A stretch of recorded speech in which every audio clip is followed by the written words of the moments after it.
விஜய் ரசிகர்களும் இந்த விர்ச்சுவல் வாரியர்ஸ்னு சொல்லக்கூடியவங்களும் சமூக வலைத்தளங்கள்ல எஸ்கேக்கு எதிரா எழுத ஆரம்பிச்சிட்டாங்களோ அப்படின்னா அவங்க தரப்புல கேட்கும் பொழுது எங்க அண்ணன் தானங்க துப்பாக்கி கையிலேயே கொடுத்தாரு, நாங்க எப்படி அவரை எதிர்ப்போம் அப்படின்றாங்க. அப்படி யார் தான் சமூக வலைத்தளங்கள் எழுதுறது? சிவகார்த்திகேயனுக்கு எதிரா எழுதக்கூடியவர்கள் யார்? கட்டாயமா விஜய் ரசிகர்களுக்கு கோவம் வரும். ம். அவங்கள சில பேர் வேணா நாங்க இல்லன்னு சொல்லலாம்.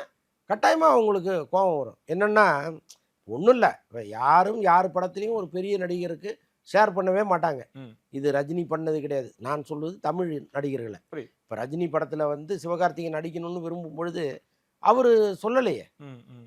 ரைட்டுங்க சிவகார்த்திகேயன் வரட்டும், ஒரு சீன் குடுங்கன்னு சொல்லலையே. அஜித் சொல்லலையே.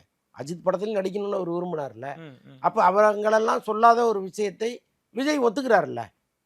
டைரக்டர் கேட்கும்போது, ஓகே வர சொல்லுங்க என்ன இருக்கு? அப்படிங்கிறாரு. ஒரு பவர்ஃபுல்லான டயலாக் குடுக்குறாங்க. ம். அது வந்து ஏதோ சினிமாவுல சொல்லப்பட்ட ஒரு வசனமா கூட இல்ல. அது அதுல ஒரு குறியீடு இருந்துச்சு. எனக்கு பிறகு நீதாங்கிற ஒரு குறியீடும் அதுல இருந்துச்சு.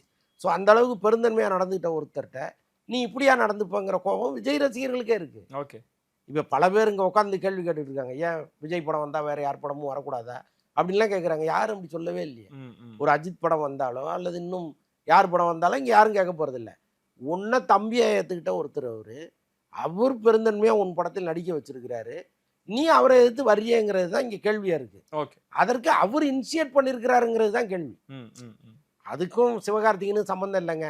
முழுக்க முழுக்க திரையரங்க அந்த உரிமையாளர்களும், டிஸ்ட்ரிபியூட்டர்களும், அந்த தயாரிப்பு நிறுவனம் தான் காரணம்னா நம்ம ஒண்ணுமே சொல்ல போறதில்ல. அவர் அதற்கு ஒரு காரணமா இருந்திருக்கிறாருங்கிறது தான் உங்களுடைய கோவம்.